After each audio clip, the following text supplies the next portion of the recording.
Bueno, pues muchísimas gracias a todos y a todas por venir a esta charla, que yo creo que nos va a despertar muchísimo interés. O sea, a todas las personas que traemos aquí, creo que es oportuno porque muchos de nosotros no estamos precisamente, a lo mejor ninguno de nosotros creo yo que hayamos trabajado en ecolingüística, pero yo creo que es un panorama de trabajo, de investigación que tiene mucho potencial y que a lo mejor nos abre ahora alguna ventanita de ideas en nuestra cabeza.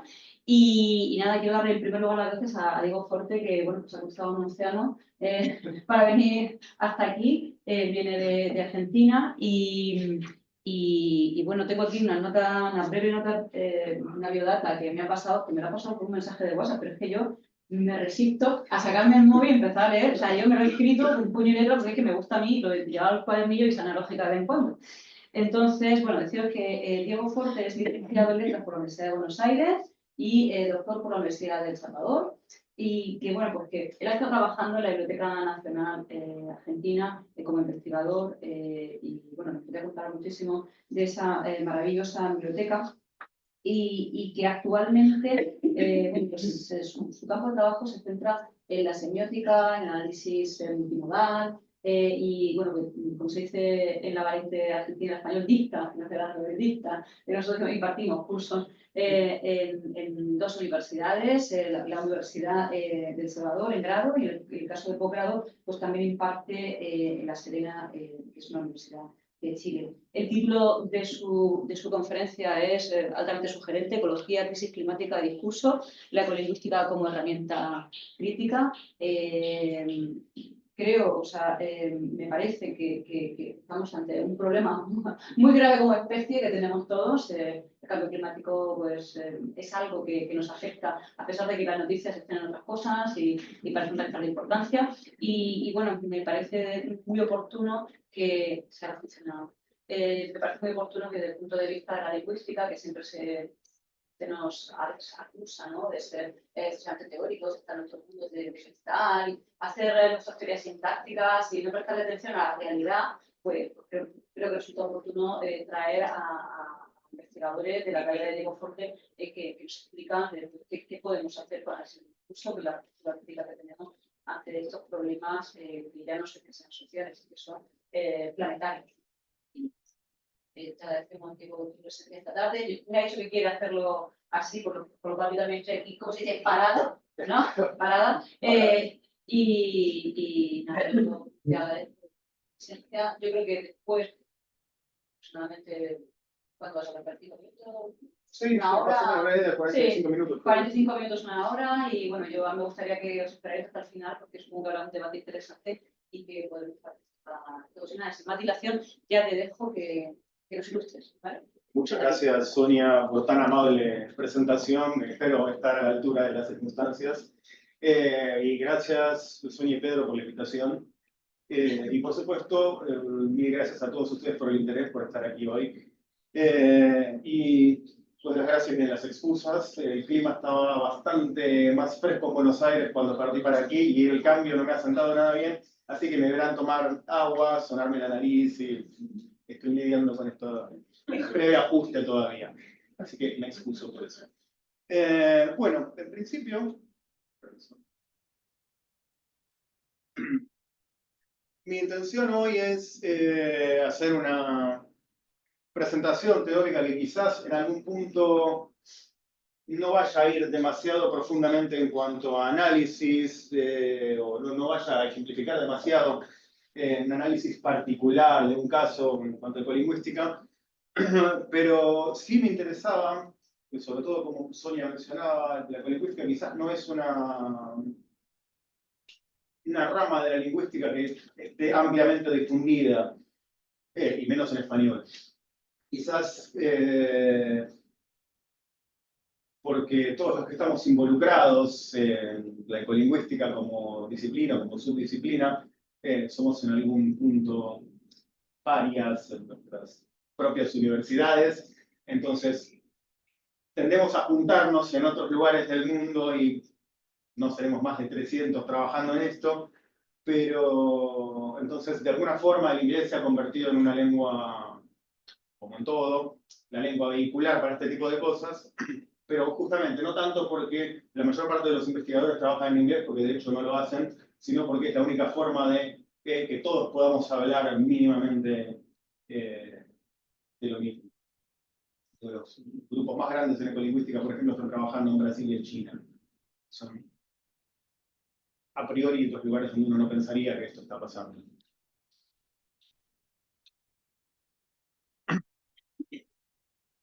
Pero bueno, si pensamos, en principio, la ecolingüística como disciplina o como subdisciplina, lo primero que queremos tener en cuenta es que, a diferencia de otras subdisciplinas de la lingüística, la ecolingüística va a ser una especie de disciplina transversal que va a tomar elementos de otras subdisciplinas como la sociolingüística, la biotopolítica, el análisis del discurso, para adentrarse en un interés propio, que va a tener que ver con la cuestión ecosistémica, pero tomada desde diferentes perspectivas, antes de adentrarme en eso. Los primeros comentarios que aparecieron, o los primeros antecedentes que se pueden tomar, no estrictamente como ecolingüística, pero sí aproximaciones que empiezan a señalar un punto que de hecho la ecolingüística los retoma como primeros antecedentes, son, por un lado, el trabajo de Einar Hagen, que después se convirtió en uno de los pilares de la ecolingüística, donde justamente él ya en 1972 empezaba a trabajar la interacción entre lengua y entorno, considerándola quizás como Sapir lo consideraba, y cómo determinados entornos impactan en las lenguas y cómo las lenguas impactan en su entorno. Quizás un ejemplo de esto puede ser cómo las lenguas se equipan o construyen de determinada forma, no solo la relación que tienen, no solo la materialidad que tienen alrededor, cómo la describen o cómo la caracterizan, sino qué relación tiene el grupo humano que habla una determinada lengua con el entorno que tiene. Es decir, el ejemplo que pone Sapir, por ejemplo, no es solo necesario que exista un determinado tipo de animal en el entorno de la sociedad X que hable la lengua Y, sino que además ese animal o esa planta tiene que tener algún tipo de relación o interés con el grupo humano involucrado para que haya algún tipo de interacción con la lengua. O sea, para que sea relevante para la lengua poder categorizarlo. Eso como primer antecedente. El segundo, que es bastante repetido en las reuniones de ecolingüística, porque se señala como el punto en el que es la primera vez que aparece la palabra ecolingüística en boca de Michael Halliday en un congreso en Tesalónica, en Grecia,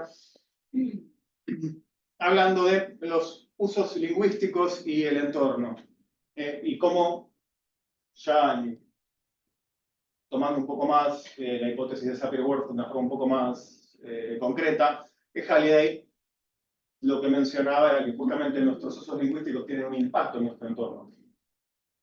Y él mencionaba justamente esta idea de que, por ejemplo, tendemos a hablar de que el crecimiento es bueno. ¿En qué términos? Bueno, es bueno dentro de un ordenamiento particular del mundo en el que estamos viviendo, o en el que elegimos vivir, o en el que simplemente nos tocó vivir.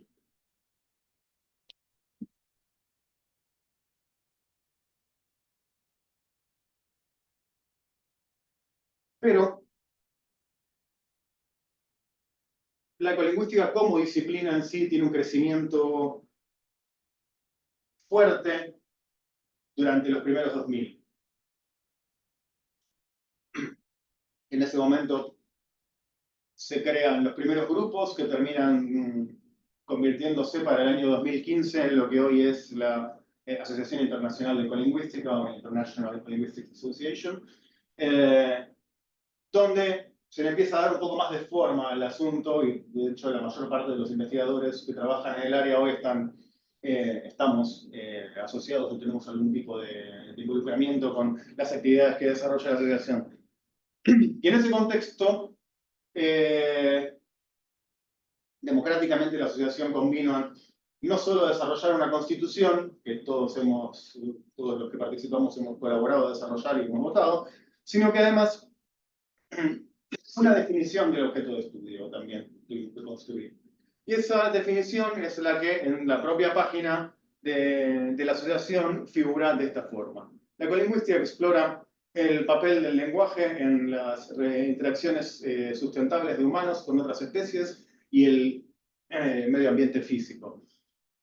El primer punto que quiere desarrollar es teorías lingüísticas que vean a los humanos no como parte de una sociedad, sino como parte de ecosistemas más grandes de los cuales depende la vida.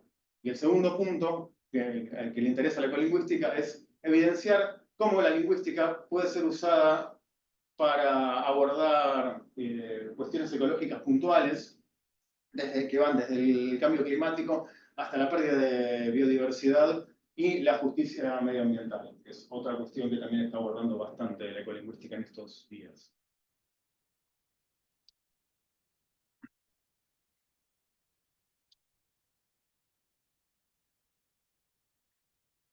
En líneas generales, las líneas que se trabajan más en ecolingüística en estos días son estas: la ecología de las lenguas, el multilingüalismo, que es una traducción que no me gusta para nada, pero se usa bastante.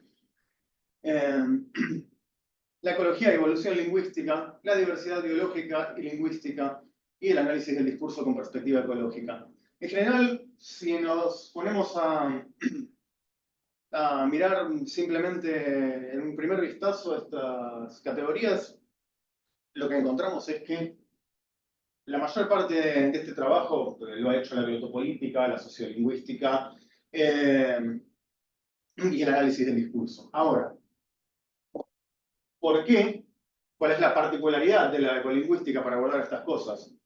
Tiene que ver con mantener primeramente esto que estábamos mencionando en la filmina anterior, de una perspectiva humana como parte de un ecosistema y no como el grupo dominante dentro del sistema.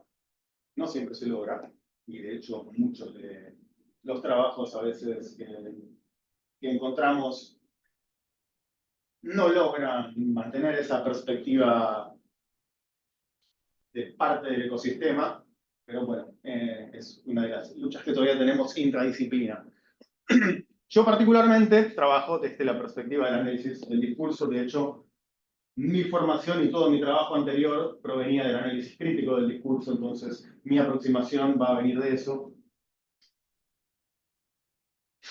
Y las premisas. ¿Puedes describir ecología, primer punto? ¿Lo puedes describir?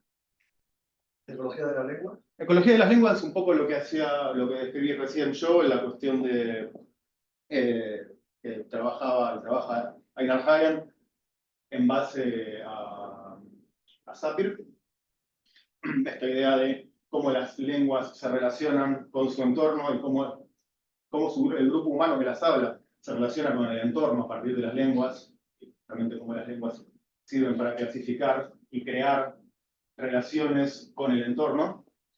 Por ejemplo, la cuestión de los animales que explicaba recién, cómo tiene que haber algún tipo de relación entre un animal X o entre un vegetal X y el grupo humano que habla una determinada lengua para que eso impacte y la lengua se use para establecer ese tipo de relación. Vale. El multilingüalismo, en todo caso, multilingüalismo en inglés, insisto, no me gusta cómo se traduce esto, pero lo he visto traducido así, por eso opté por no ponerme creativo. Es más bien la relación entre lenguas y sobre todo la relación entre lenguas en contacto y en contacto en un mismo entorno. Con patrones de dominio. Claro, pero además también justamente con, no solo entre lenguas y entre los propios grupos que hablan esas lenguas, sino entre la forma en que, por ejemplo, lenguas en contacto clasifican de forma diferente el entorno que tienen alrededor. Ecología y evolución lingüística es en algún punto algo reiterativo de lo que es ecología de las lenguas, pero tiene que ver con una perspectiva más histórica, de ver cómo eso ha cambiado o cómo los fenómenos que en un momento X del desarrollo de una lengua se planteaban de una forma, van a estar planteados de otra en otro momento. Es decir, sería una ecología de las lenguas, pero con una perspectiva diacrónica. Porque mencionarlo de alguna forma más o menos simple. La diversidad biológica y lingüística también, en algún punto estas categorías se superponen, pero los investigadores se ponen exquisitos cuando presentan sus trabajos. Es lo que pasa en las disciplinas más o menos nuevas. En cuanto a diversidad biológica y lingüística, por ejemplo, podemos decir que pasa algo similar a lo que pasa con el multilingüismo, que tiene que ver con cómo diferentes lenguas van a estar clasificando diferentes cuestiones biológicas alrededor y cómo va a haber algún tipo de relación entre las diferentes lenguas y las diferentes formas en las que clasifican. Diría lo mismo, pero no estaría siendo justo como analista crítico del discurso. Cada lengua es una visión del mundo. Y, por ejemplo, vos y yo podemos estar viendo el mismo fenómeno, pero vos vas a estar viendo de esta silla determinados aspectos en tu lengua y yo voy a estar viendo otros aspectos de esta silla en mi lengua porque son los relevantes para mi desarrollo, para el desarrollo de mi sociedad. Por ejemplo, en Brasil, no sé si esto es correcto, en Brasil, cuando llega el portugués como lengua colonizadora, esa visión del mundo de la selva amazónica contrasta evidentemente con la visión del mundo que tiene el nativo, ¿no? Bueno, eso por ejemplo, en general en lugares para categorizar la naturaleza, ¿no? Allí. Bueno, eso en general pasa mucho con las lenguas europeas en un continente como el americano. De hecho, en algún punto, por ejemplo, todas las lenguas europeas que llegaron al continente americano tuvieron que equiparse para describir animales que no habían visto jamás y terminaron absorbiendo palabras de las lenguas locales para poder describir esos animales que no existían en Europa o en Asia. Plantas también. Bueno, el análisis del discurso con perspectiva ecológica huelga describirlo. Puedo escribirlo si quieres.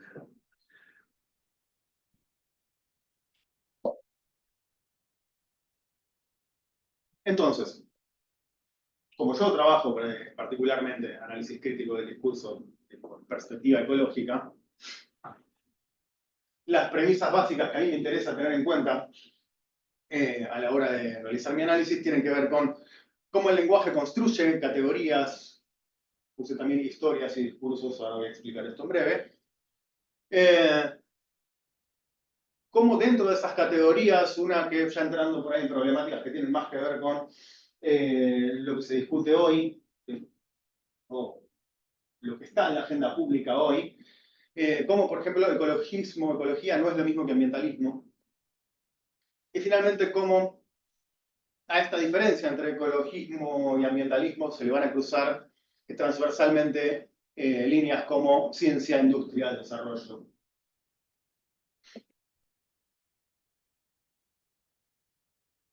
Entonces, obviamente, las cuestiones que para mí van a ser claves y van a tener que ver con el relativismo lingüístico y la hegemonía discursiva. Es decir, cómo construimos el mundo en el que vivimos y la realidad, entre comillas, en la que vivimos, y cómo, a través del discurso, perdón, y cómo además nuestro discurso está cruzado por líneas hegemónicas y por signos y representaciones hegemónicas y que no son siempre, no las manejamos de forma consciente siempre. Por eso la necesidad de un análisis crítico del discurso que evidencie este tipo de formas hegemónicas que no estamos manejando de forma consciente constantemente.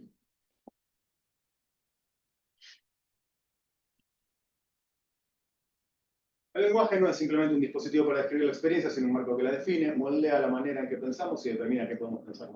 Esto es casi novedad, perdón, pero no podía no volver a Word. Pero bueno, esta es en principio la idea básica respecto a el análisis del discurso en general, pero también y particularmente sobre cuestiones ecológicas me interesa recordarlo nuevamente porque es un poco el tema de moda, está mucho en la agenda pública, pero nunca se definen del todo ciertas categorías incluidas en él y todos compramos de alguna forma, de manera más o menos pasiva, mucha de la información que viene. Por eso me interesa acá definir puntualmente paso a paso todo lo involucrado. Aaron Stevie es parte del grupo británico que está trabajando en ecolingüística y es actualmente el presidente de la asociación. Menciona que las narrativas, perdón, yo hace un rato había hablado de historias y representaciones en general, no me acuerdo exactamente cómo decía la Filmina, perdón. Un segundo para atrás. Categorías, historias, discursos. Esa era, exactamente. Para Aaron Steve, él utiliza el concepto de stories, que yo traduje por narrativas, lo utiliza de una forma similar a como Lakoff trabaja las metáforas conceptuales. Solo que para Steve no solo van a ser importantes las metáforas conceptuales y todos los significados que las aledaños que las metáforas conceptuales habilitan, sino que otro tipo de construcciones que no son necesariamente metáforas van a estar habilitando otros significados también. Por eso significados aledaños, que quizás es un poco más en términos de lo que Lakoff llamaría marcos conceptuales, más que metáforas. Pero, bueno, como se dice, cada maestrito con su librito, cada uno presenta su propia teoría y tiene que categorizarlo de forma diferente solo para presentar su propia teoría. Bueno, la idea de él es que estas narrativas van a ser estructuras cognitivas presentes en las mentes de los individuos que influencian la forma en la que perciben el mundo. En ese sentido, se puede decir que vivimos a través de historias, narrativas presentes en nuestras mentes y construidas a través de nuestra cultura o sociedad particular. Entonces, la idea es que estas narrativas van a estar habilitando estructuras argumentales grandes que van a hacer que determinados significados, mencionados explícitamente o no, estén contenidos y los aceptemos pasivamente. Por ejemplo, la lógica argumental de una historia en términos de Stevie, como los humanos necesitamos dinero para vivir, va a implicar necesariamente, dentro de las sociedades occidentales y de la lógica de nuestras sociedades occidentales, que el dinero se gana con trabajo, que el trabajo es para producir bienes y servicios, que producir bienes y servicios genera dinero, que este dinero nos permite hacer cosas que queremos, por lo tanto, producir bienes y servicios es bueno. Solo con digamos, esta historia, esta narrativa de los humanos necesitamos dinero para vivir, estamos de alguna forma, en nuestras sociedades, de nuevo, aceptando básicamente todas las premisas que están acá abajo.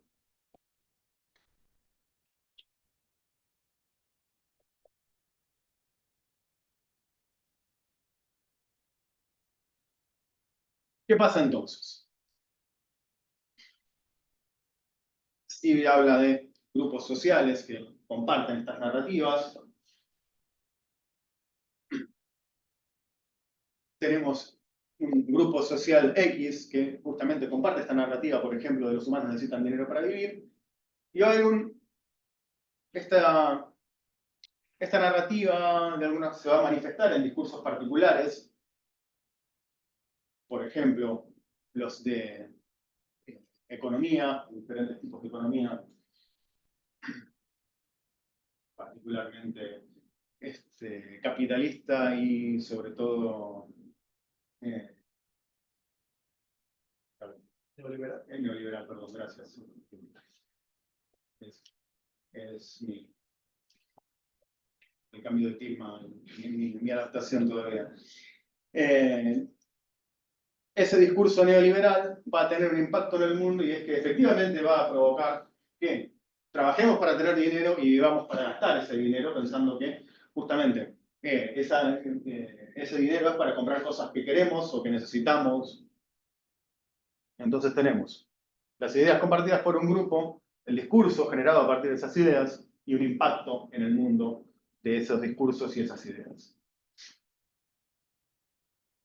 Pero entonces, puntualmente, cuando hablamos de discurso y crisis climática, tenemos que recordar ciertas diferencias básicas. Acá me fui a lo más básico posible, que son las definiciones de la RAE, para que no haya discusión en lo que salen estas definiciones. Por un lado, ecología, que es una ciencia que estudia a los seres vivos como habitantes del medio, las relaciones que mantienen entre sí y con el propio medio. Pero también presenta una segunda definición, diccionario de la RAE, que es medio ambiente. Cuando vamos a medio ambiente, lo que tenemos es una definición que dice que rodea algo o a alguien como elemento de su entorno, en bueno, aire o atmósfera de un lugar, un conjunto de condiciones o circunstancias físicas, sociales y económicas de un lugar, una colectividad o una época. Es curioso que la segunda definición de ecología sea medio ambiente, porque quiere decir que se ha producido algún tipo de desplazamiento y estamos empezando de alguna forma a conceptualizar ambas cosas de una forma similar cuando en realidad no lo son tan del todo, y la diferencia parecería ser de matices nada más, pero es un poco más complicada.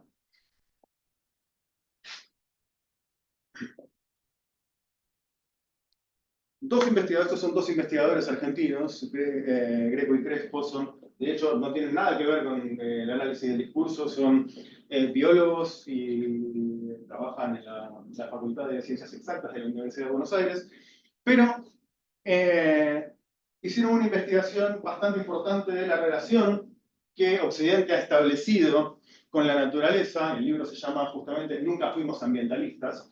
Y ellos llegan a la conclusión de que hay dos aproximaciones a nuestra relación con la naturaleza y con el mundo natural. Por un lado, la preservación de la virginidad del sistema. Por el otro, la postura conservacionista que favorece su protección desde una perspectiva netamente antropocéntrica. Fundamentalmente, para seguir contando con aquellos recursos útiles al ser humano. La primera aproximación al ambientalismo es históricamente expresada en términos más bien espirituales y románticos, típicos del trascendentalismo americano y el romanticismo europeo. La segunda posición se asocia al utilitarismo y a aquella filosofía social que asume como objetivo el mayor bien para el mayor número de gente. La interpelación individual que se haga del concepto de desarrollo sustentable está condicionada por la posición que se mantenga dentro de este espectro. Entonces, si bien ellos continúan utilizando el término medio ambiente o ambiente de forma como un sinónimo de ecosistema, ya aquí están presentando como dos posiciones. Una, que en todo caso yo asociaría más a la ecología, como una abstracción o una idealización, que es lo que termina relacionando con términos espirituales y románticos del trascendentalismo americano y el romanticismo europeo. Y otra, que yo asocio más con el ambientalismo más puro, que tiene que ver justamente con la apropiación de recursos, una perspectiva antropocéntrica que considera a la naturaleza o al ecosistema como solo un entorno, solo lo que nos rodea, y desde una perspectiva antropocéntrica cómo podemos tomar, cómo podemos sistematizar la forma en que tomamos cosas en base a nuestra necesidad. Y esta va a ser la diferencia que va a regir de alguna forma los discursos. Por un lado, yo voy a llamar ecodiscursos, y por otro lado, los discursos más ambientalistas. Y estos ecodiscursos también tienen una tradición. He sido muy carnicero aquí, solo he tomado las cosas que yo consideré más o menos como hitos importantes dentro de la línea histórica. Pero bueno, desde el pitagorismo y los movimientos animalistas, ya acá tenemos un salto enorme desde el pitagorismo hasta los movimientos animalistas del siglo XIX. Pero bueno, tenía que hacer lugar, no me entraba todo en la filmina y tuve que hacer una selección. Luego, hasta los movimientos contraculturales de los 60, tampoco hay grandes movimientos. Los movimientos ecologistas de los 70, piensen que Greenpeace y todas las que vinieron después son ONGs creadas en los 70, cuando ya empieza a entrar, sobre todo con los movimientos contraculturales de los 60, empieza a entrar mucho discurso de imaginería ambiental, donde las cosas empiezan a, como a darle otra perspectiva, incluso a la industrialización occidental. Luego, mucho más acá ya, los movimientos transfeministas antiespecistas, que de hecho hace 10, 15 años le dieron un impulso enorme en muchos lugares de Occidente a los discursos, sobre todo animalistas, pero también ambientalistas en general, o ecologistas en general, que empiezan a ver de nuevo esta situación como no podemos seguir discutiendo, y por eso me interesa particularmente la cuestión del transfeminismo antiespecista, porque escogen un lugar de iniciación desde el cual se cuestiona la hegemonía en todo el manejo discursivo. O sea, y son probablemente uno de los grupos que más ha cuestionado la hegemonía desde una posición en la que se cuestiona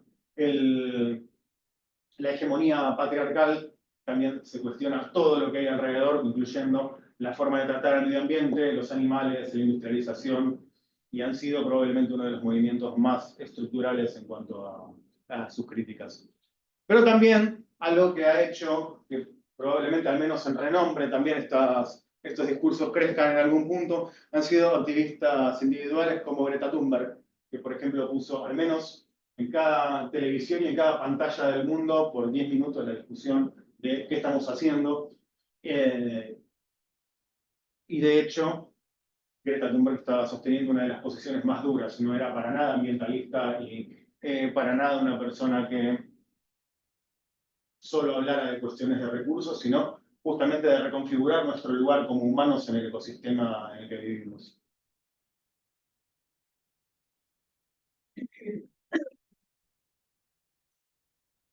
Entonces, muy a grandes rasgos, la lógica o la narrativa que cruza los ecodiscursos va a establecer que los humanos somos parte de un ecosistema, todos los seres vivos tienen su lugar en el ecosistema, todos los seres vivos son necesarios, y las posiciones que atentan contra el equilibrio de este ecosistema van a ser nocivas. Esto es a grandes rasgos lo que se puede establecer como la narrativa ecodiscursiva. Por otro lado, lo que conocemos o lo que se maneja hoy en día como ambientalismo, como discursos ambientalistas, está más anclado en dos grandes hitos, que de hecho son los dos que han derivado en todas las formas que hoy conocemos, o las formas en las que hoy se habla de ambientalismo. La Conferencia de las Naciones Unidas sobre el Medio en Estocolmo en 1972, y luego, y sobre todo, probablemente, discursivamente, esta es la que haya tenido algún tipo de impacto más fuerte, porque todavía hoy la forma en que está redactado el informe Brundtland sigue teniendo, aunque ya no se hable del informe Brundtland, pero si uno lo lee hoy, es la misma representación presentada en el 87 que hoy persiste todavía en los discursos ambientalistas.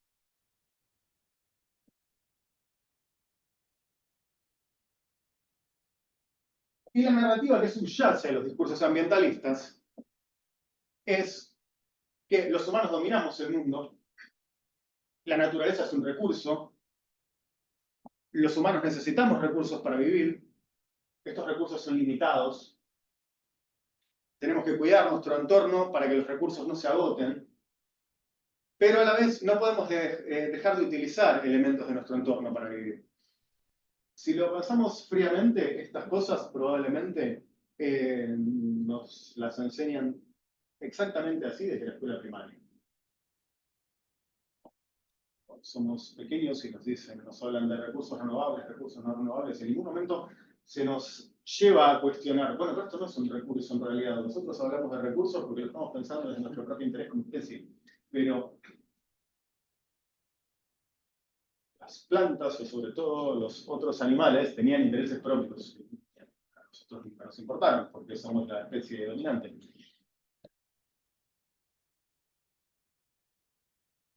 Bueno, y así es como les mencionaba, así como de repente, incluso conceptos como tierra pasa a ser un factor o recurso productivo.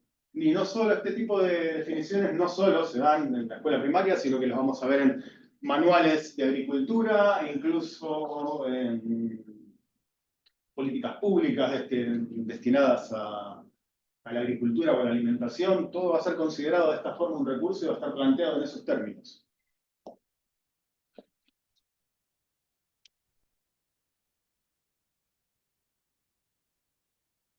Y así, llegamos aquí, esta parte me interesa bastante. Hansel y Hultman son dos investigadores suecos que durante 5 años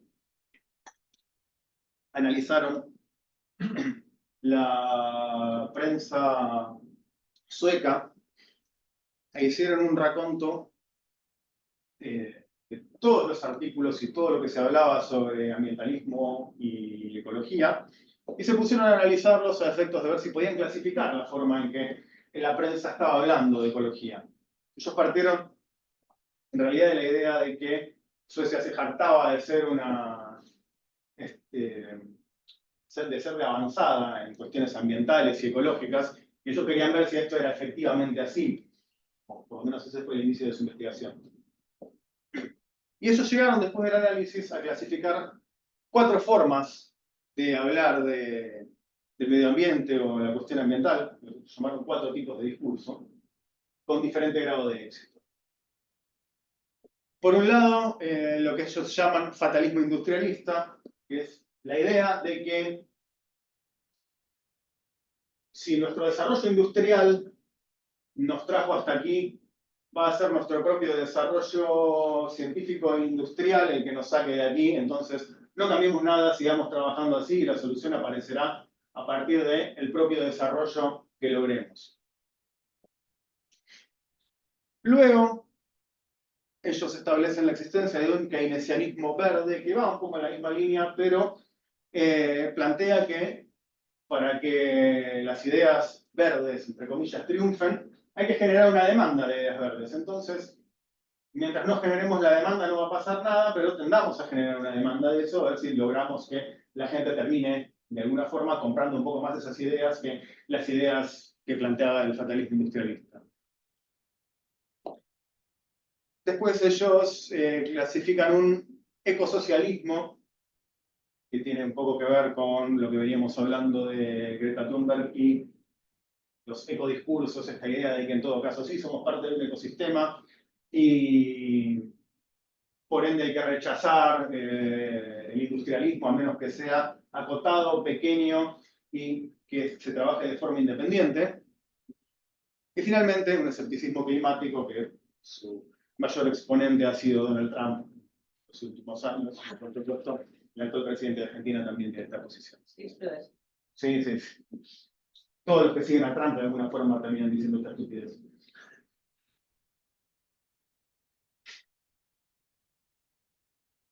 Hansel y Hultman también establecen que este ambientalismo ha tenido varias fases.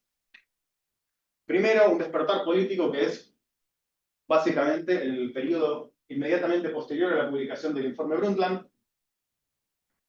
Luego un consenso blando que sobre todo se manifiesta en la década de los 90, pero avanza algunos años más para este lado y que tiene que ver con que, bueno, se empieza a establecer en la agenda pública que evidentemente está pasando algo, evidentemente estamos teniendo problemas del clima, problemas con la naturaleza, el primero fue la capa de ozono, ahora estamos teniendo otro tipo de problemas, pero empieza a discutirse eso en la agenda pública, hasta que finalmente, de acuerdo a la investigación de estos muchachos, en la conferencia de Copenhague de 2009 sobre el cambio climático triunfa el fatalismo industrialista, que es el discurso más ampliamente difundido en este momento. Ellos analizan el caso de Suecia, pero establecen que en general en el mundo occidental es lo que ha triunfado en líneas generales, con poco margen de diferencia. Entonces, como les decía respecto de este fatalismo industrialista, lo que estos autores señalan es que ante la pregunta de cómo se puede afrontar el desafío climático, la respuesta, de acuerdo a este fatalismo industrialista, es que solo se puede hacer siguiendo la lógica de la modernización lineal. Esto significa que la crisis climática debe ser enfrentada con la misma racionalidad deliberada, las mismas pretensiones de control y de gestión de riesgos que han guiado la relación con la naturaleza de la modernidad industrial. O sea, sigamos como estamos y que la solución aparezca eventualmente.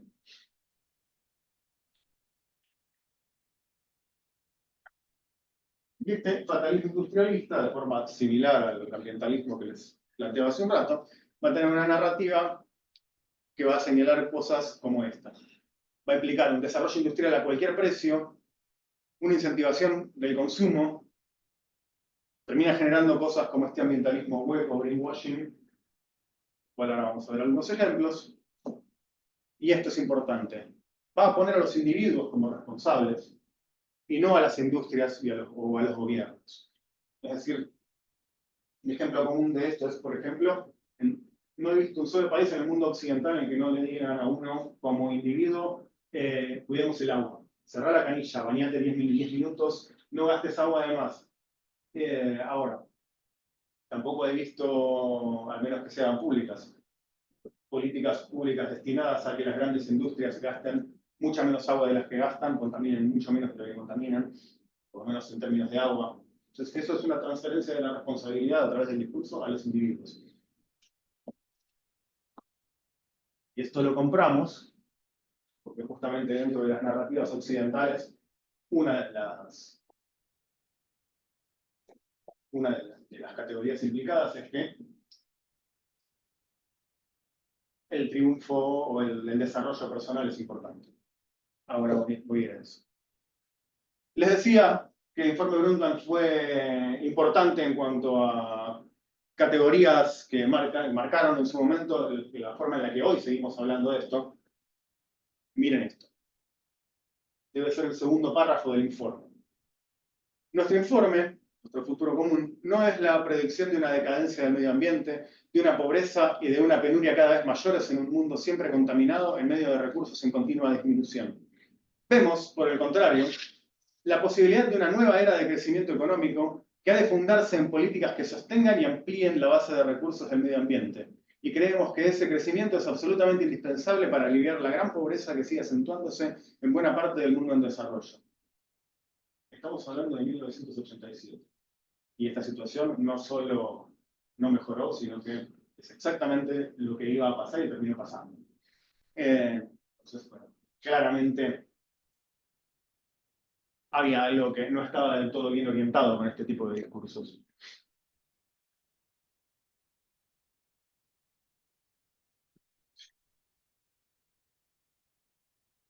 ¿Y qué es lo que pasa? Si seguimos por este lado, el fatalismo industrialista, aparecen estas cosas. Ponerle conciencia a una marca de agua, la marca que nació para ayudar. Donamos el 50% de los dividendos a 4 ONGs. Sí, probablemente no. Ninguno de nosotros, o al menos el gran público, se va a poner a investigar realmente si eso es así.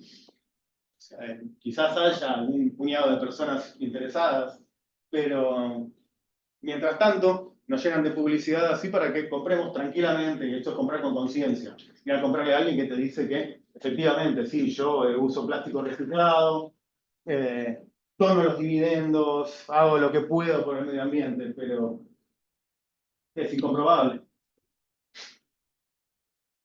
De la misma forma, también los problemas derivados de las crisis climáticas se atacan discursivamente de forma aislada. Piden declarar la emergencia agropecuaria hasta septiembre de 2020, del 2021.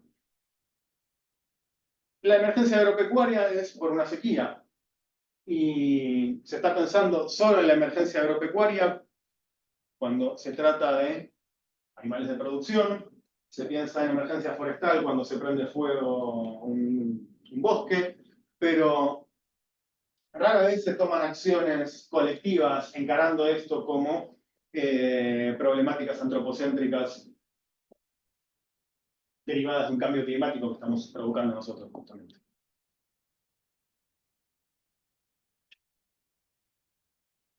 Allá adentro específicamente lo que a mí me interesa es trabajar el impacto de la agricultura. Y hasta la FAO marca que el ganado vacuno es el ganado que es la emisión de gases invernadero, de efecto invernadero, el más importante, pero esto es solo un ejemplo, porque también lo que sucede es que la forma de presentar estos números también dice algo. El impacto de la ganadería, que es una de las mayores industrias, al menos Latinoamérica e incluso en Estados Unidos. Bueno, aquí también. En Murcia, sí. Sí. Y el lobby ganadero es increíble en todos lados y además probablemente igual que como lo menciona Lakoff respecto de los movimientos de derecha global, se están uniendo y tienen todo un movimiento, el lobby ganadero tiene un movimiento muy aceitado en diferentes lugares del mundo sobre cómo combatir diferentes ataques. Y una de las cosas que hacen es esta, cuando, por ejemplo, ponen, ¿cuánto contamina la ganadería? Un 7%. Claro, en un marco en el que estamos considerando solamente los gases de efecto invernadero, pero no la contaminación del agua, no la cantidad de agua gastada para producir la carne, ni hablar de los desmontes de bosque y el impacto que tienen, sobre todo los desmontes de bosque para producir tierras habilitadas para el ganado. ¿Sí? Bueno, entre paréntesis, un comentario tonto, pero unas semanas antes de venir para aquí, Jane Goodall estuvo en Buenos Aires, yo fui a verla, y entre las cosas que contaba de su experiencia con primates en África en los 70, ella se fue de África en los 70 y volvió en los 80, y no reconocía el lugar cuando estaba llegando los del helicóptero porque el desmonte de bosque había sido brutal en menos de 10 años, y eso era en los 70. Ahora no debe quedar ni una cuarta parte de lo que ella vio. Decía justamente ese mundo que yo vi estando a principios de los 70 ahí, ya no estaba en los 80. Ahora está 4 veces peor. Bueno, eso fue más que nada una experiencia personal, pero una anécdota que me movilizó bastante a mí. Y esto es un ejemplo particular de cómo opera, por ejemplo, en países como la Argentina esto. En el 2022, el expresidente Alberto Fernández puso en vigor una ley de educación ambiental que implica que, bueno, en todos los niveles de la educación nacional tiene que haber niveles mínimos de educación de contenidos que apunten a la cuestión ambiental. En el discurso de presentación de esta ley, él mencionó esto. ¿Qué culpa tiene América Latina cuando muchas áreas se desertifican y lo que antes era productivo dejó de serlo? ¿Y qué culpa tiene África en padecer lo que padece? En verdad, tenemos que ocuparnos del cambio climático y de resolver todos los prejuicios que generaron la ambición de los poderosos de seguir ganando a cualquier precio y los negacionistas que decían que el cambio climático no existía y siguieron sometiendo al mundo a más intoxicación. A pesar de esto, a pesar de la ley, él siguió favoreciendo a la gente que intoxicaba y a la gente, a los poderosos que tenían ambición de seguir ganando. De hecho, si bien estos números son del 2010, todavía no encontré un gráfico tan lindo para poner con los números actuales, pero esta situación no cambió para mejor. En todo caso, si uno lo piensa, después de Asia, América Latina es el lugar donde más se está concentrando las emisiones de agricultura, y estamos hablando solo de emisiones aquí. O sea, no de desmonte de bosques. Entonces, como les decía, si hablamos de agricultura hay que tener en cuenta emisiones de metano, consumo y contaminación de agua y desmonte de bosques. Me gusta adelantarme el poco. Pero también la cuestión de la zoonosis, que también es un impacto directo, digo, no solo de la ganadería, como la conocemos con los animales que solemos domesticar en Occidente. De hecho, la pandemia de COVID fue generada por, al menos aparentemente, supongo que nunca lo sabremos, por algo que no sería del todo tradicional para nosotros en Occidente, comer murciélago. Pero bueno, el salto en general de las enfermedades, de la zoonosis, las enfermedades de animales a los humanos, tiene que ver justamente con las condiciones paupérrimas en las que esos animales son tenidos, y eso también es, en algún punto, efecto de la ganadería y agricultura en sentido más amplio. Entonces, justamente lo que pasa es que cuando hablamos de estas cuestiones, el problema son los animales y no las condiciones en las que los tenemos, que eso es algo que nunca se manifiesta en el discurso.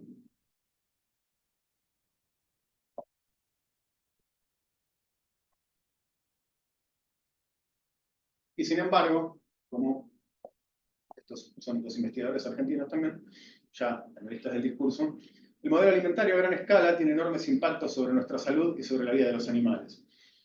plantas y campos. Se trata de un modelo construido por las grandes firmas agroalimentarias del planeta, y este modelo de agronegocios es responsable del mayor problema socioambiental de la Argentina, nuestro Chernobyl en potencia. Es claramente la problemática a la que no se le presta del todo atención. Sin embargo, al igual que con el agua, después empiezan a pasar estas cosas. Pureza desde el origen, leche con impacto positivo, buena para vos, buena para el planeta.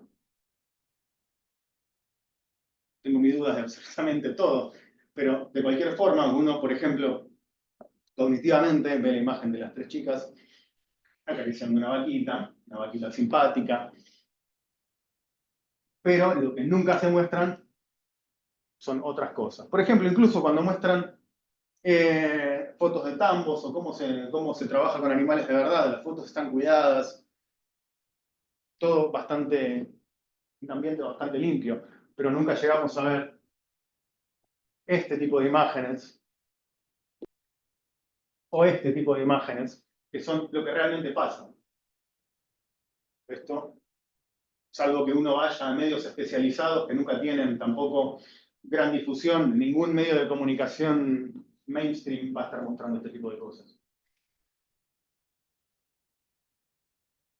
Y entonces, cuando nos acostumbramos a este discurso ambientalista, lo que termina pasando es esto. Semana Verde de Berlín, hacia un extremismo ambientalista. Y el extremismo, lo que ellos llaman extremismo ambientalista, es básicamente los ecodiscursos. Lo que plantea un cuestionamiento a esta hegemonía humana y decir, bueno, empecemos a pensarnos como parte del ecosistema, empecemos a contarnos y a describirnos como parte del ecosistema y no como la hegemonía, la parte dominante que tiene que seguir extrayendo recursos hasta que esto no dé para más.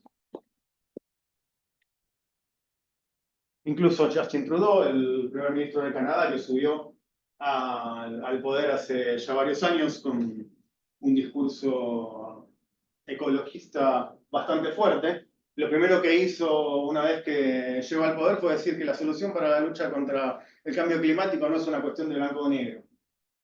Bueno, pero hasta hace 10 minutos estaba diciendo que sí.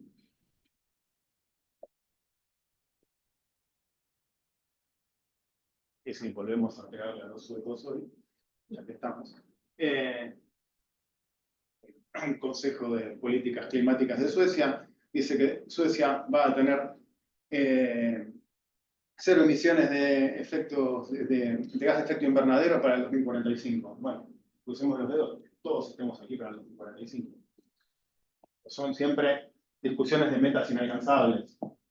Que suenan bien porque son concretas, están diciendo, sí, voy a hacer esto en este momento, sí, pero es muy adelante.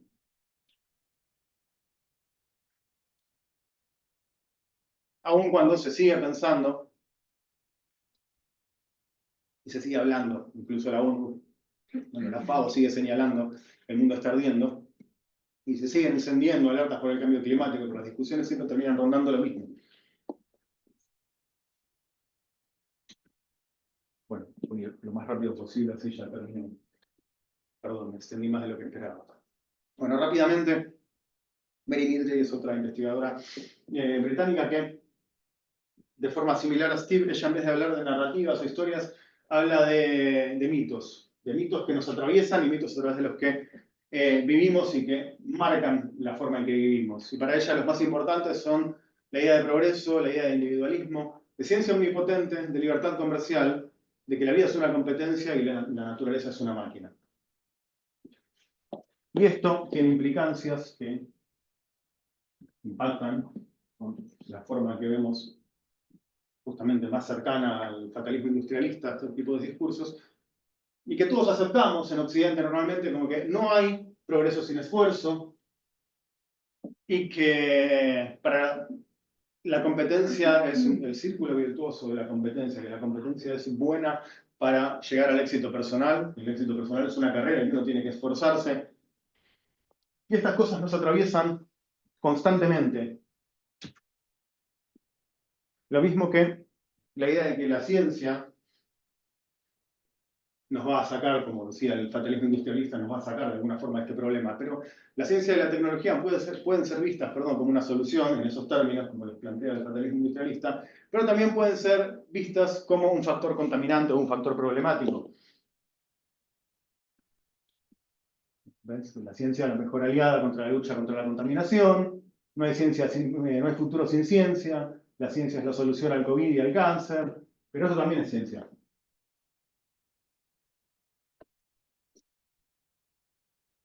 Y esto también ha sido ciencia.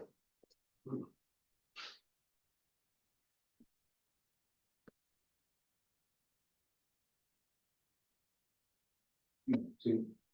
Si voy un poco más adentro, esto es una periodista norteamericana especializada en cuestiones climáticas que sostenía que usualmente decimos que el origen de muchos de nuestros problemas es complejo e incluso misterioso. No estoy segura de que sea así. Creo que todo se trata de codicia. La negativa a hacer algo respecto del cambio climático, el constante saqueo de los pobres, los niños que mueren de hambre, la guerra contra mucho de lo que es hermoso en la Tierra. Es decir, estas cosas tienen que pensarse conscientemente, porque automáticamente lo que hacemos es básicamente esto.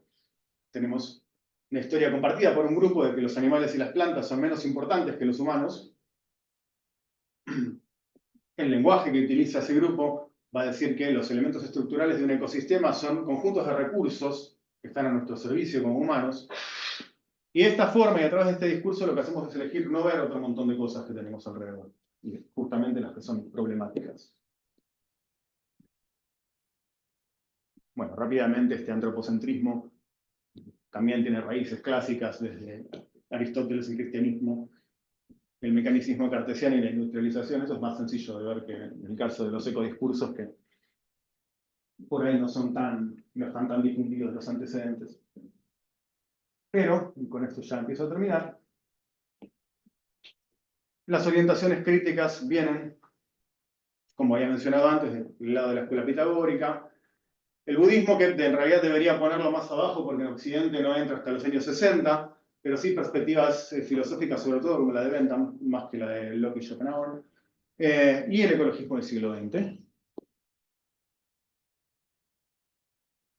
Y estos discursos emergentes plantearían en todo caso contra todo lo que hemos visto de fatalismo industrialista y estos discursos ambientalistas, es que las plantas y los animales son importantes en sí mismos.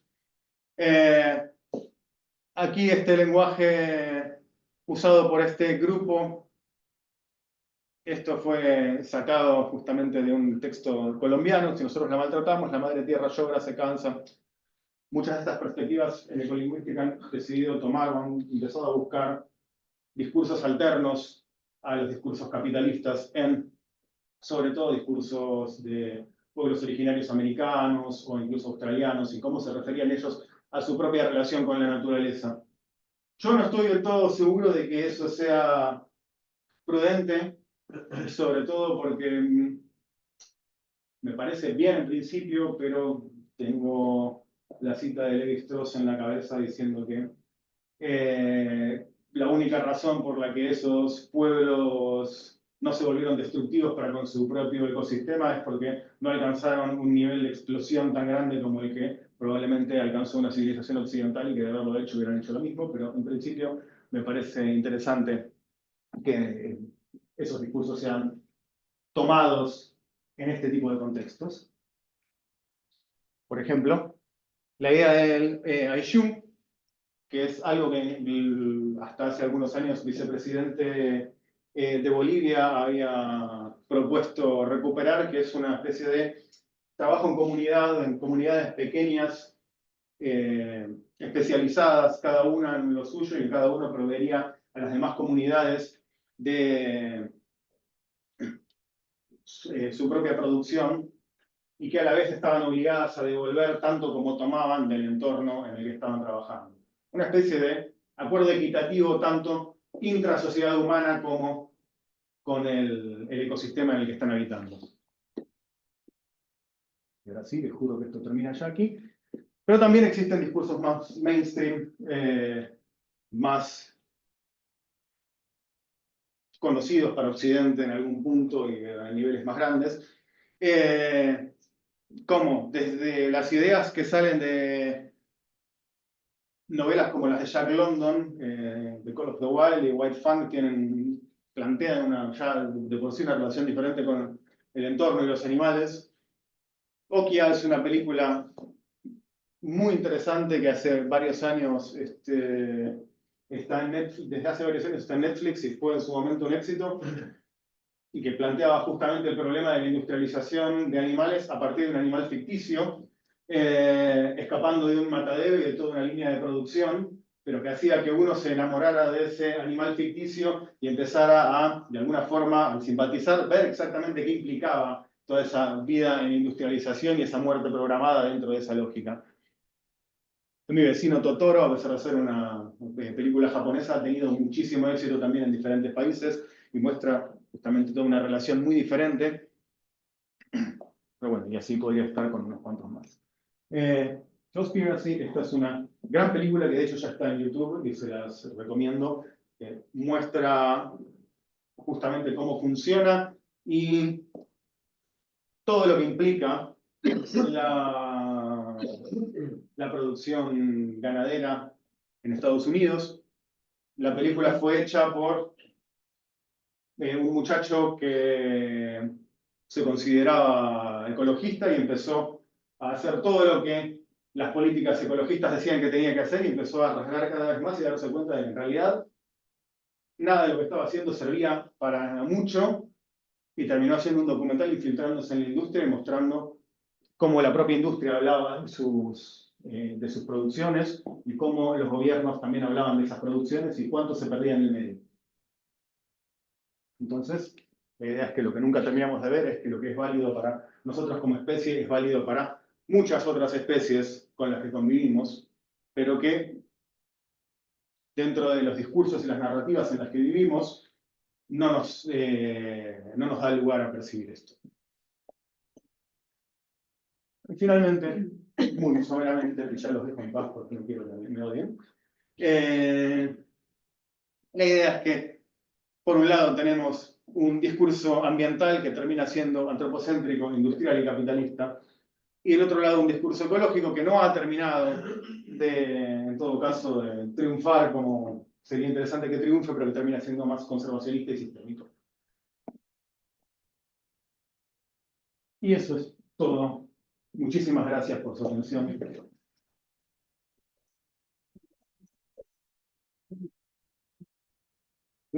Una última cosa. Junto con Martin Doring y Chia Lee, estamos armando un número especial de Language Sciences para el año que viene, que va a ser un número de publicación continua. Así que si quieren, están totalmente invitados a participar en nuestro número sobre ecolingüística en general. Es hacerlo lo más amplio posible. Pueden difundirlo. Bueno, ahora sí, finalmente. Imagino que en la sala querrá hacer una pregunta bueno, a mí me ha parecido realmente interesante. He aprendido, la verdad es que no he parado de tomar notas de todo lo que nos has explicado, ¿no? Porque es cierto que nos suenan esas palabras de ecología, porque claro, nadie, bueno, no sé, las clases de la diferencia de ecología, el ambientalismo, esos términos y cómo se percibe después el discurso también, esas dos posiciones. Y todo lo que, bueno, pues de la lingüística y del análisis crítico de discurso de interposición se puede hacer. No sé si alguien quiere les va a preguntar algo al respecto, comentar algo o señalar alguna cuestión. A la hora de abordar ese análisis, ¿qué corpus textuales manejas? No sé, corpus textuales. ¿De qué corpus textuales te nutres? Bien, gracias. Sí, en general, bueno, ya acá, justamente pensando en que esto era como un poco una clase introductoria, traté de hacerlo lo más simple posible. Yo particularmente empecé trabajando con medios masivos de comunicación. Sobre todo yo trabajo desde la perspectiva, como dijo Sonia cuando me presentó, de semiótica social, multimodalidad.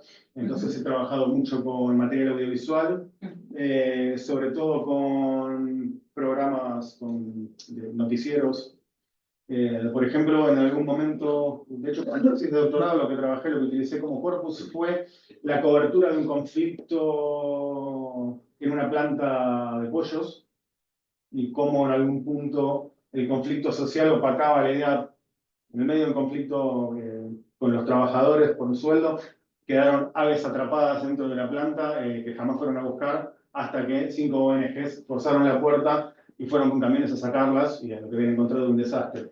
Entonces, la cobertura en ese momento viró de cubrir el conflicto social y las problemáticas de los trabajadores que estaban llegando a Navidad sin sueldo y no podían comprarle regalos de Navidad a sus hijos, a ver qué había pasado con los animales y las fotos de los animales semidestruidos siendo sacados de la planta. Pero también he trabajado incluso políticas públicas al respecto de legislación, como sobre todo legislación que tiene que ver con producción de alimentos. Porque en lo que tiene que ver con producción de alimentos siempre se habla de bienestar animal o animal welfare, y en general la contraposición entre lo que está escrito y lo que se hace por cuestiones comerciales siempre es bastante abismal la diferencia. Pero bueno, eso es básicamente, yo estoy bastante acostumbrado a trabajar sobre todo con materia audiovisual. No sé si a los demás asistentes se le ha venido a la cabeza el problema que tenemos en el Mar Menor. A mí, yo estaba pensando, digo, creo, no se ha hecho un trabajo, pero un trabajo interesante de cómo hubo un antes y un después, de cómo ha cambiado el discurso, porque además se enfrentan dos elementos que, tanto es el turismo por una parte, como la problemática de la agricultura. Entonces Hay un campo de trabajo aquí, en torno a ¿verdad? Yo creo que sí, a mí se me ha ocurrido. Desde el concepto de sopa verde, ¿quién utiliza el término sopa verde? En fin, bueno, sí, hay una tragedia, una tragedia importante dentro de lo que nosotros llamamos el Mar Menor, que bueno, pues efectivamente es ya como una laguna, ¿no? O sea, que ha habido episodios de anoxia, o sea, de falta de oxígeno, con muertes animales, o sea, que aparecieron pronto, un día aparecieron después de un episodio importante de una dana, aparecieron peces en la orilla, especies, bueno, y cómo se ha contado ese relato, porque al final se acaba haciendo un relato. El relato en los medios, el relato en las redes, el relato de los partidos políticos, y bueno, sobre todo también en lo que es la data setting, ¿no? Es decir, cuándo se habla de esto y cuándo ya no se habla de esto. Eso es casi más importante, o sea, no tanto de cómo se dice, pero sí se dice, pero cómo, o sea, que hacen desaparecer estos temas. No sé, a ver, alguien hay un ensayo de Begoña Méndez que se llama Lodo, que habla precisamente de ese tema, publicado en Lengua de Trapo, que creo que sería. Habla precisamente, el tema es cómo debemos separarnos del concepto de antropoceno. No somos la especie que tiene que primar sobre las demás, sino que formamos parte. Hay una escena en ese libro en el que ella se mete en el Mar Menor y cómo la atrapa, ¿no? Todo el lodo, el cieno, el barro que se está formando, y parte eso del discurso de la Estaba intentando recordar, porque yo me leí hace años así, un artículo precisamente, bueno, tiene relación con lo que has explicado al principio, de cuáles son los ámbitos de la ecolingüística, ¿no? Y bueno, pues era un etnolingüista y bueno, pues se había metido ahí a trabajar y quería aprender, también trabajaba por lingüística, entonces se metió en una tribu nómada de la estepa, en el que, bueno, pues, no, yo estaba allí intentando aprender por inmersión lingüística por esa lengua casi en extinción, ¿no? Que pues, son grupos humanos muy reducidos, no tienen, o sea, con su muerte se acaba la lengua. Y entonces, y al final me acabé enfrentando a una relación con la lengua muy distinta de mis orígenes occidentales, porque en esta lengua tenía una forma de hablar a las personas que era distinta a las categorías que utilizaban para hablar a las plantas, que era distinta a la forma que tenían para hablarle al entorno natural. Entonces, a mí me pareció poético. Entonces, no reflexioné, pero poético es el hecho que, bueno, poesía y en literatura es un clásico, ¿no? Pero que las lenguas tengan unas categorías distintas para referirse a los seres humanos y a referirse como de alguna forma haciéndolos parte de ese ecosistema que no... Estoy intentando rescatar el artículo y de verdad que no me acuerdo. Estoy dándole vueltas ahí, digo, cuando lo encuentre te lo mando porque es muy, muy interesante, o sea, pues que también queda huella de eso en las lenguas, ¿no? O sea, de decir, yo enunciado en posesión del dominio, del contexto y de los otros hablantes. Es que, claro, esa es la diferencia que cuando hice la presentación al inicio, marcaba que, bueno, muchas de estas temáticas fueron trabajadas. Creo que no mencioné la etnolingüística, pero Sí, bueno, pasó, sí, pero sí la glotopolítica y otro montón de aledañas.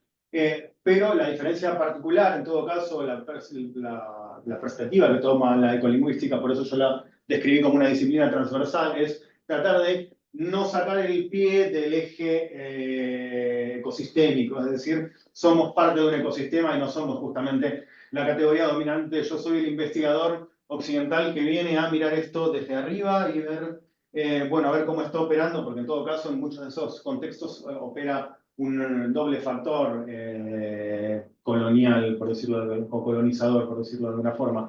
No solo el hablante de una lengua occidental o que viene de una sociedad occidental,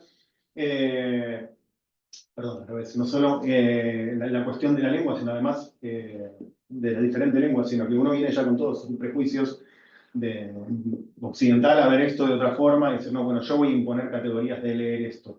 Y la idea es, bueno, no, vamos a ponernos, bajémonos de la torre, nos construimos y pensémonos todos, incluso no solo los hablantes, sino todo el entorno, todos estamos dentro de la misma.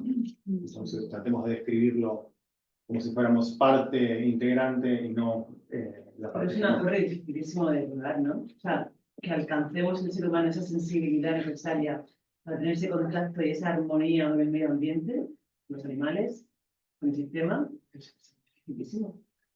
Consigo. Eso es una utopía casi. A ver, es que yo te quería preguntar antes de que hay la diapositiva en la que has puesto, en la que pone que todas las especies son necesarias. ¿Tú no crees que hay una solo que no es necesaria? Claro, pero que podemos autodestruir. Además que autodestruimos y heterodestruimos. Claro, quiero decir que todas las especies son necesarias para un ecosistema. Bueno, yo creo que menos el ser humano. A ver, yo en el fondo opino como vos, y también opino como vos. Creo que es muy difícil, creo que por algún lado hay que empezar. En algunos contextos es mejor probar que dejar que simplemente todo se venga abajo solo. Y por otro lado, sí, justamente, si hubiera una forma de exterminarnos a todos nosotros y dejar al resto de las especies vivas, yo entrego mi vida gustoso. Aniquílennos. Pero... Bueno, tu presidente casi lo está logrando. Mira, Perdona. estas vacaciones en España me están viniendo bien como para aflojarme un poco antes de volver a enfrentar esa situación. En fin, Perdón, pero ya sabes que como estoy en... Sí, te estás divirtiendo. Del discurso de Millet. Por favor. Pero bueno, sí, creo que el principal problema es que, o en todo caso, el centro, la razón por la cual los humanos somos un problema es porque somos la única especie que modifica el entorno. Pero principalmente por la hegemonía, quiero decir, el pueblo. Claro, pero establecemos ese tipo de cosas porque estamos modificando el entorno. Entonces, no solo nos peleamos con nosotros, sino que además le imponemos condiciones al resto del planeta no humano. O sea, y todo tiene que bailar a nuestro ritmo. Pero bueno, sí, yo por mí, bárrannos a todos.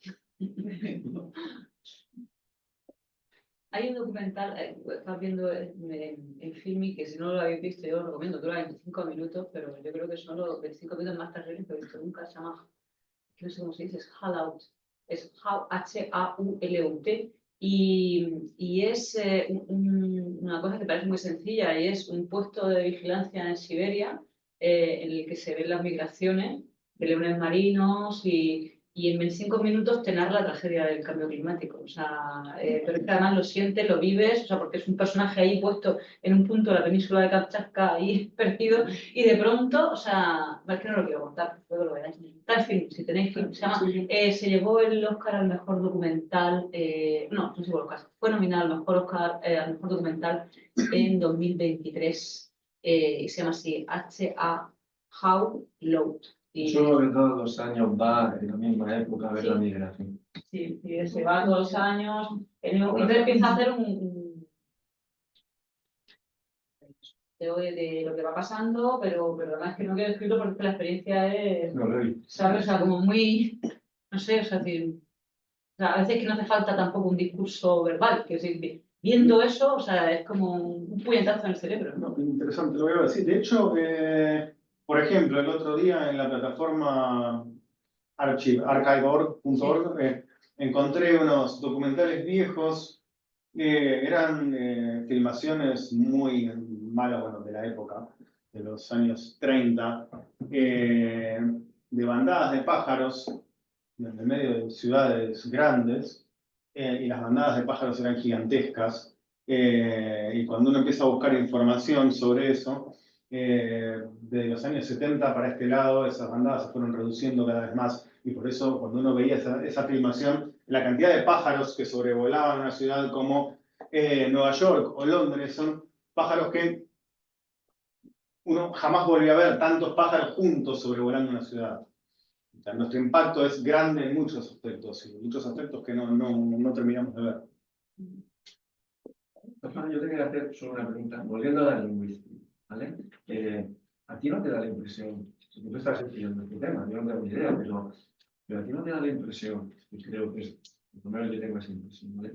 Que siempre que hay una determinada lingüística, en este caso es la ecolingüística, ¿no? Pero siempre que hay fenómenos que sean extremos y que se genera un discurso sobre ese tema, al final, el hecho de repetir tanto ese discurso, esos términos y tal, hacen que ese discurso se acepte, se interiorice y se olvide.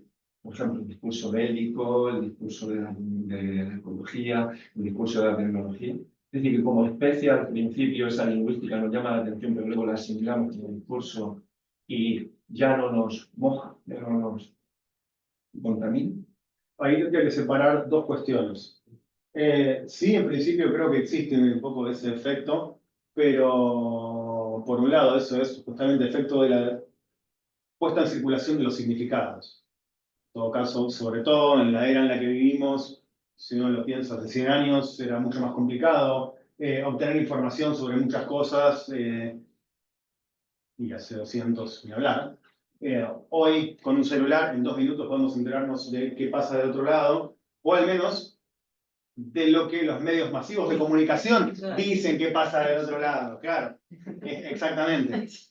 Porque ese es el punto. Y creo que esa cuestión de la naturalización y el acostumbramiento tiene que ver sobre todo con un bombardeo de medios masivos de comunicación que justamente muestran una determinada cosa en un determinado momento, desde una determinada perspectiva, y cuando pueden, lo matan. Entonces, como vos decías hace un rato, de repente ellos deciden cuándo se dejó de hablar de eso y no se vuelve a hablar. Y entonces cuando uno lo retoma o lo descubre en una revista o en televisión, en un video en internet, dice, ah, mira esto. Sí, pasó hace 4 años, sí, no, bueno, no sé, no importa, me olvidé, ya está. Hoy tengo que salir, me voy a divertir, ¿para qué empezar a pensar en problemas como estos? Que además ni siquiera están cerca. Porque uno termina pensando así, no importa que haga 40 grados de calor en invierno. Y es, porque los medios después terminan presentándolo así, como anomalía, una temperatura extrema en invierno, pero bueno, sí, el veranito, en Buenos Aires lo presentan así, un veranito en pleno invierno. Sí, un veranito en pleno invierno, 30 grados en medio del invierno, y no, claramente tenemos un problema, no es lo que ¿Por qué solía más ser. temperatura? Podemos salir a terraza. A tomar. No, que aquí es un poco como, ay, qué bien. O sea, pues mira, es una buena temperatura buenísima, podemos salir a los bares a tomar. Es que es lo que termina pensando todo el mundo, si hace calor, se sí, acaban mejor. naturalizando una cosa que a todo esto es horrible. Pero bueno, eso es por un lado la cuestión de la circulación. Yo después, por otro lado, yo creo como analista que más allá de la naturalización, lo que a mí me interesa hacer es buscar mecanismos, no solo para analizar esto, sino en todo caso para evidenciar que esto está pasando y para mostrarlo de alguna forma, para que no solo yo, digo, colectivamente se busque algún tipo de solución discursivamente a eso, para que eso no pase, para que la naturalización de estos significados no pase, para que la deconstrucción de estos significados sea algo un poco más común. Porque en todo caso, y más allá de que sí, esto pueda aparecer en algún punto de utopía, y prefiero morir intentando, y creo que en todo caso ese es mi trabajo, porque si uno lo piensa, la ciencia hegemónica también tiene un discurso que va contra esto y que se ha formado en muchos aspectos en un discurso más cercano al fatalismo industrialista. Entonces, también es cierta responsabilidad, me parece, de los analistas de generar una ciencia alterna que evidencie este tipo de cosas. Porque también hay artículos y trabajos importantes del otro lado que están diciendo lo contrario de lo que yo vengo a decir. Bueno, y más ahora con que no se habla prácticamente nada de todo lo que necesitamos para mantener las inteligencias artificiales. Eso es el gran problema. O sea, ahora todo lo va a resolver inteligencia artificial, inteligencia artificial va a operar, inteligencia artificial va a hacer. ¿Saben el coste planetario que tiene la inteligencia El litio artificial? sale Además a de enfriamiento es grande muchísimo. O sea, entonces, a ver, quiero decir, pero bueno, pero es eso, como dices, el discurso científico es triunfalista en ese sentido y lo compramos. A ver, yo creo que la ciencia, gracias a Dios, nos ha sacado de muchos apuros y es verdad que la ciencia tiene un papel importante, ¿no? Pero claro, de ahí a mitificar o sacralizar todos los discursos científicos o todos los avances científicos que vienen, pues hay un... Claro, que además, durante el siglo XX lo que ha triunfado han sido las ciencias exactas y naturales, entonces todo lo que tenga que ver con ciencias sociales o humanísticas es considerado como de segunda, de menor importancia, y no solo no tiene espacio, sino que una opinión pública más grande dice, no, ciencia es una persona en un laboratorio con un guardapolvo blanco y mirando un microscopio. No, hay otras cosas que también son ciencia, pero no tienen El estatus. el estatus público. O sea, cuando uno dice, no, soy investigador, pero ¿trabajas en un laboratorio? No, soy lingüista, trabajo con cosas que tomo, claro, sí, exactamente, no terminan riéndose, no, pero vos no haces eso, vos haces otra cosa. No, sí, investigo, le dedico tanto tiempo como el tipo de laboratorio y trato de ser tan riguroso como el tipo de laboratorio. Pero, bueno, eso es más o menos también. Sí. Sí, yo iba a hacer otra pregunta sobre el fatalismo, que me parece muy interesante ese fatalismo, pero hay otro también, que es la gente que reconoce que esto está pasando, pero no se puede hacer nada. No es que la ciencia vaya a encontrar la solución, pero bueno, es demasiado grande, demasiado difícil y no vamos a hacer nada. O sea, ya, ¿para qué? O sea, que se ve, bueno, yo vivo en Estados Unidos y lo veo mucho entre la gente joven. Y entonces, bueno, mi pregunta no es una pregunta muy bien formulada, pero va un poco por hasta qué punto estos discursos de apatía o de fatalismo de la juventud también son manipuladas por, pues no sé, los grandes poderes que nos controlan a todos. O sea, porque lo veo también, pues, y creo que en Argentina también, que la juventud que ya no quiere votar y porque ya, ¿para qué? Bien, aquí entramos en un tema interesante. Sí, es cierto, en principio lo que puedo decir es que tanto Hansel como Holtman estaban trabajando con medios de comunicación, entonces ellos quizás no vieron tanto del todo, no les pareció significativo hablar de apatismo en términos de discursos de medios de comunicación. Ahora, esto que mencionas, sí, me parece que también es como muy importante. Bueno, sobre todo vos venís trabajando en Argentina, ha habido, no necesariamente con esta temática, pero sí toda la generación sub-30, muy acostumbrada a vivir en ese apatismo, termina abrazándose a ideas completamente locas y aceptando cosas que han sido... Pero manipulados también por las redes sociales. No, absolutamente. Que son estos. Absolutamente, y es más, yo no... Me parece interesante la interacción entre esos discursos y hasta qué punto pues participan o controlan, o sea, hablando de... Pero yo creo que lo banalizan. O sea, yo creo que el gran poder que tienen esos discursos hegemónicos es que acaban banalizando, o sea, que acaban haciendo superficial discursos que deberían, que cualquier persona con sentido común, por decirlo así, podría, los acaban ridiculizando y como arrinconando en el caso, por ejemplo, de Argentina, bueno, que ha pasado con el fenómeno Milei, que tantos jóvenes han acabado votando a Milei por una serie de consignas repetitivas de que la rebelión ahora es neoliberal, aprovechándose del espíritu rebelde y de que todas estas cosas que nos han enseñado van en contra de, pues eso, de lo que somos, o sea, hay muchas variables que intervienen en esa, pero es cierto que existe una formación de pensamiento ideológico que estos discursos hegemónicos estructuran. Totalmente, pero yo creo que cuando esa clasificación de 4 discursos me parece que está muy bien como comienzo, pero que ahora deberíamos ir más allá y añadir otros discursos. Sin duda. Igual hay otra cuestión importante, es como mencionaste, la cuestión de las redes sociales. Los medios tradicionales de comunicación tienden a manejar la información de una forma. Las redes sociales en los últimos 10 años se convirtieron en un campo totalmente nuevo y al principio medio inexplorado, pero de repente ahora empezamos a ver, sobre todo con Milei, la cantidad de trolls que trabajan para eso y la cantidad de gente, algoritmos trabajando y oficinas con 15 personas mueven 400.000 cuentas automáticamente moviendo la opinión pública y convirtiendo una opinión pública mayormente sub 30, sub 35, que son los que más consumen información o al menos aceptan más directamente la información de redes sociales de manera acrítica. Eso es toda una cuestión, no solo en temáticas ambientales, porque ahora cualquier persona que se precie o que quiera tener algún tipo de, ya sea una figura política o una figura de una ONG, cualquiera que quiera tener un movimiento más o menos serio en cuanto a seguidores, se mete en redes sociales. No, y es, pero es curioso el tema de justamente de la edad involucrada en esto, porque digo, está bien, a ver, sí, yo me considero un viejo para esto, porque la verdad es que yo entro, chusmeo un rato en las redes sociales, pero dejo el celular o incluso cambio otra cosa, no puedo estar tanto tiempo, pero si uno ve a cualquier persona sub 30 y está metida con una pasión en esa cuestión de las redes sociales, ¿sí? Interactúa tanto, incluso mucho más que en el mundo concreto y material afuera, que realmente se vuelve algo muy importante.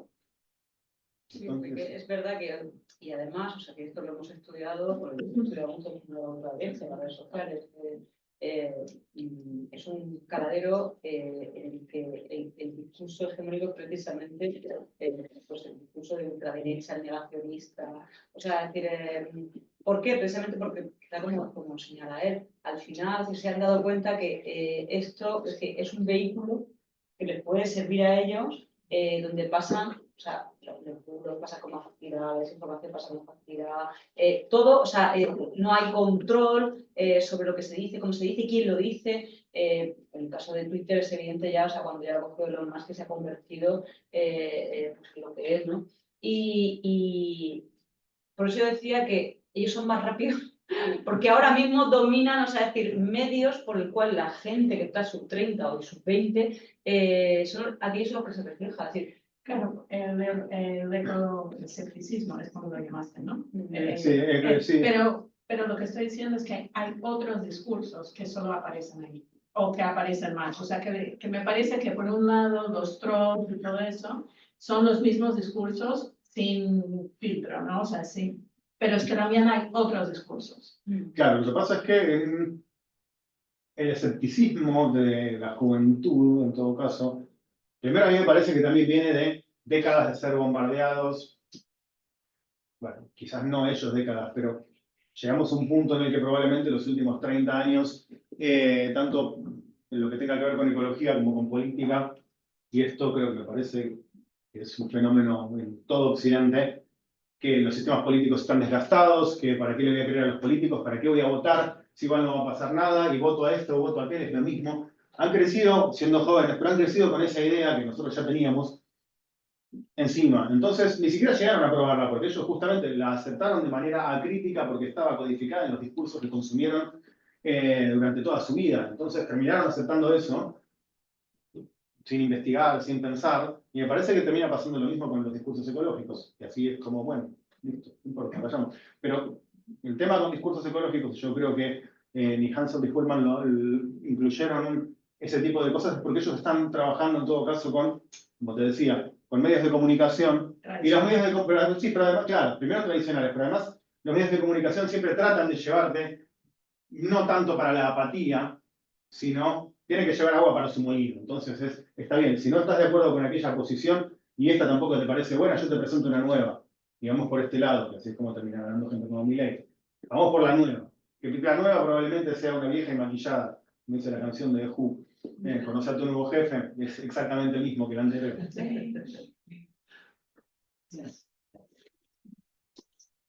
Bueno, pues muchísimas gracias, Diego, por todo y yo creo que nos hemos quedado convencidos de la necesidad de seguir trabajando, por lo menos si no somos parte de la solución, que conozcamos que existen estos trabajos y que podamos difundirlos entre nuestros estudiantes, nuestros colegas.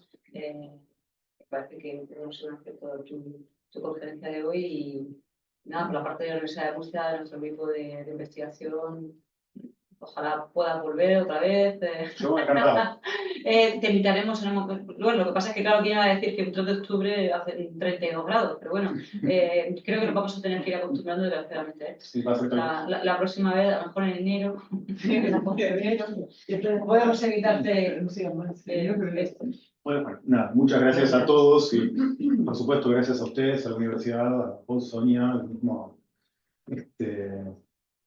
Pedro y a todos ustedes por estar aquí.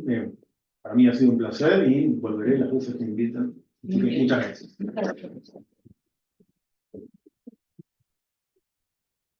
Ya para